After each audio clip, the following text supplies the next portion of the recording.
So a few months back, I actually read an article that Joel Salatin wrote. He said that each new homestead craze hits a 6-year cycle typically. 2 years of this glorious honeymoon phase, 2 years for reality to sink in, and 2 years for homesteaders or new farmers to burn out, sell out, get out, and ultimately quit their homesteading venture. When I read this, I was honestly kind of sad by the article, but even more honestly, I could actually relate to it. Because at that particular point in time, I was hitting one of the deepest seasons of burnout I had ever experienced. I'm going to tell you, number 1, why I hit such a severe season of burnout. Number 2, how I made the decision to adjust rather than quit. And number 3, 2 hardcore rules I set for myself to really bake a high level of sustainability into my farming efforts. Okay, so here's why I hit such an intense season of burnout. And it's something that I'm finding is very, very common in this homesteading circle. And that is I diversified too much too quickly. While I never really formally talked about it here, I expanded the farm with a micro cow-calf herd, a dairy goat herd, and a feeder pork operation, and all within just a few short months. To be fair about the feeder piglets, that was actually my brother's enterprise, so aside from actually having to manage them logistically and help whenever they escaped their pen, which was kind of a lot, I didn't really have much to do with them. Within a year of expansion, the pigs were tearing up the pasture in various places. The goats were very difficult and would not remain in my rotational grazing program. And we went through a series of major and minor droughts that really caused that micro cow-calf herd to put a lot of pressure on my pasture, and they required a lot of supplemental feed to keep them going. Now, the sheep actually continued to do great. My revenue from the sheep flock tripled from 2022 to 2023. And this was because of something I really drive home here on the channel, and that is I was actively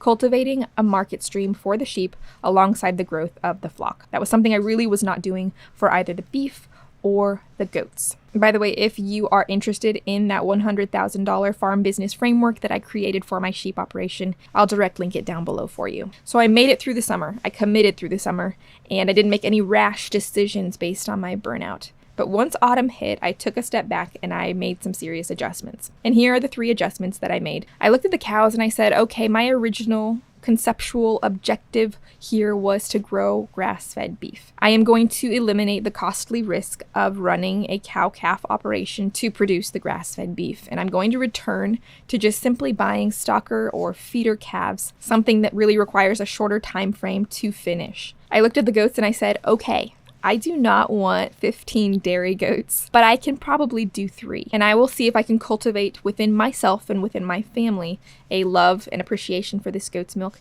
and then begin to grow that goat herd based only upon my capacity to build out a reasonable market stream for this goat's milk. And I looked at the sheep, which were actually doing very well, but I did make an adjustment with them, and I said, okay, I am going to keep my flock numbers at 40 adult ewes maximum until I hit very specific fertility goals, and that is to get 1.8 lambs off of each ewe within the space of 1 year. And these adjustments brought such a sense of relief and renewed energy. I'm back to my original energy, my original focus, while still maintaining a highly manageable level of diversity. 2 hard rules that I set for myself as a result of this really difficult season, and that is number 1, before I commit to an animal, I need to have a set of very clearly defined goals for that animal. This is something I did for the sheep from the very beginning, but I really failed to do it for the goats and the cows. And it's not enough, as I found, just to say, I'm going to buy milk goats for food freedom, or I'm going to buy a cow for food freedom.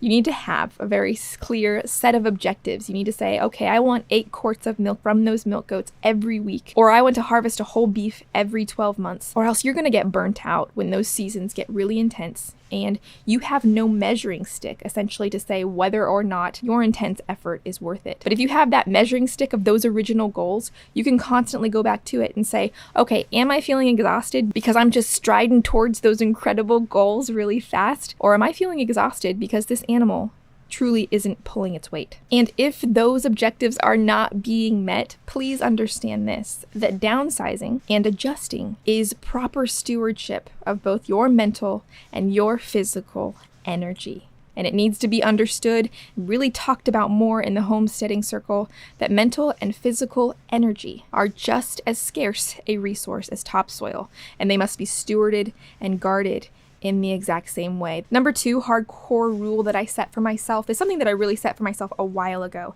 and that is that I don't make any significant decisions during the times of most intense workloads. So that for me is June, July, and the first half of August are absolutely backbreaking with respect to the workload. Really, no matter what the year has been, those have just been very, very difficult months. And so I don't make any significant goals, expansions, or destocking decisions in those months. I commit and then I step back after August 15th. Once the pasture is cool, I go out there with my coffee, I enjoy a calm set of animals, and I say, okay, what can I do again next year?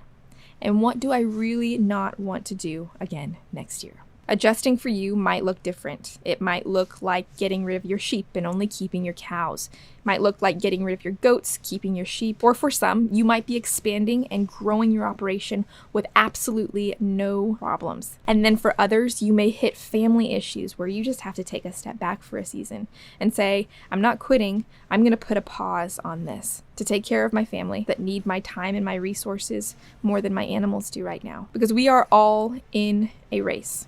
We are all in a race for a reason. And sometimes we put weights on ourselves that we were not intended to run with. And we get tired and we get burnt out and we think that just means we need to quit this race and we're failures. When the reality is, you just need to step back, evaluate, drop some weight, and keep running.